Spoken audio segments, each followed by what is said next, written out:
नमस्कार, मैं डॉक्टर अनुज चावला हूँ। मैं फुट एंड एंकल सर्जन हूँ। आज हम बात करने वाले हैं एंकल ट्विस्टिंग इंजरी यानी कि एंकल स्प्रेन के बारे में। तो एंकल स्प्रेन होता क्या है?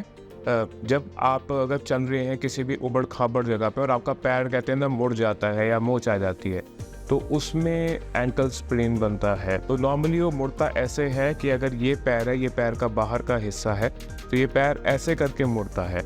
और जब ये ऐसे करके मुड़ता है तो यहाँ के जो टिश्यूज़ है जो पैर के बाहर की तरफ के होते हैं एंकल के, उसमें चोट आती है। तो कई बारी यहाँ पे हड्डी टूट सकती है जिसमें प्लास्टर वगैरह की ज़रूरत है, कभी कभी ऑपरेशन की ज़रूरत पड़ती है। लेकिन मैं कहूँगा 80 से 90% केसेस में यहाँ पे लिगामेंट जो होता है वो टूटता है। तो लिगामेंट क्या होता है? बेसिकली एक रस्सी की तरह है जो कि दो हड्डियों को आपस में बांध के रखती है, जिससे कि जो जोड़ है वो स्टेबल रहे, वो जोड़ में ज़्यादा हिलना या लचकना ना आए। तो वो जो लिगामेंट है अगर उसमें इंजरी हो जाती है तो उसको एंकल स्प्रेन कहते हैं। जब भी कभी भी कोई एंकल स्प्रेन होता है तो पहला ट्रीटमेंट उसमें होता है राइज यानी कि रेस्ट, आइसिंग, कंप्रेशन और एलिवेशन। रेस्ट का मतलब है कि हफ्ता 10 दिन का रेस्ट। कई बारी इतने छोटे पीरियड के लिए प्लास्टर भी दे सकते हैं अगर पेशेंट नहीं चल रहा है, लेकिन मेरी फर्स्ट चॉइस कभी भी प्लास्टर नहीं होती है। आई प्रेफर कि पेशेंट को सिर्फ गर्म पट्टी बांध के रखे या क्रेप बैंडेज बांध के रखे, और अगर थोड़ा बहुत रेस्ट कर सकता है तो रेस्ट करे और ज़्यादा चले ना। आइसिंग यानी कि बर्फ़ से सेक बहुत ज़्यादा ज़रूरी है।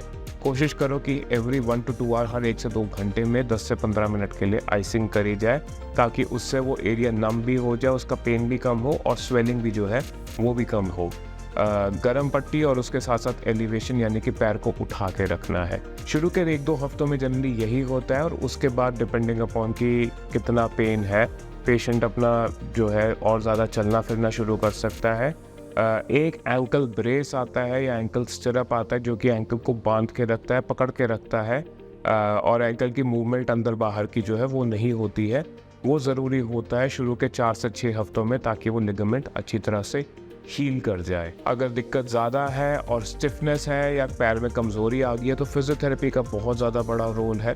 फिजियोथेरेपी जिसमें कि हम सबसे पहले स्ट्रेचिंग एक्सरसाइजेस करते हैं ताकि एंकल की मूवमेंट पूरी की पूरी आए। फिर उसके बाद जो एंकल के आसपास की मसल्स है उसकी स्ट्रेंथनिंग करते हैं, एंड फाइनली प्रोप्रियोसेप्शन या कि एंकल की बैलेंस की ट्रेनिंग, ताकि कि ये एंकल स्प्रेन दोबारा ना हो। तो मोस्ट ऑफ द केसेस मैं कहूँगा 80 to 90% ऑफ द केसेस जिसमें कि एंकल ट्विस्ट होता है और स्प्रेन होता है, वो इसी ट्रीटमेंट से जनरली सेटल हो जाता है। Thank you very much.